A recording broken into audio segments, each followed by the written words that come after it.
Tai aš, kolega, norėčiau pasitikslinti, taip nesupratau, nes jūs dabar, kai pristatėte savo projektą, sakėte, kad auditai yra gerai ir tai padeda užtikrinti žurnalistų laisvę, bet kai Seime buvo svarstomas audito klausimas, tai kažkodėl jums taip netrodė.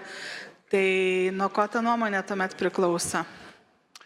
Tai, miela kolegė, būtent todėl ir gimė šis įstatymo projektas, kad tas teisės aktas, kuris dar pakeliui buvo inicijuotas politiškai angažuotų Seimo narių, kurie auditą nori paversti įrankių tam tikrų.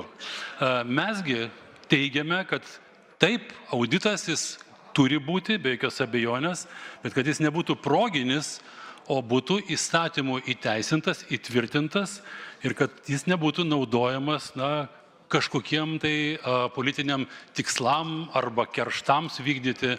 Nes auditas ir valstybės kontrolės auditas tai ir yra mūsų priemonė ir įrankis, būtent, kad išvengtume kažkokių tai nereikalingų insinuacijų ar abejonių ar panašiai.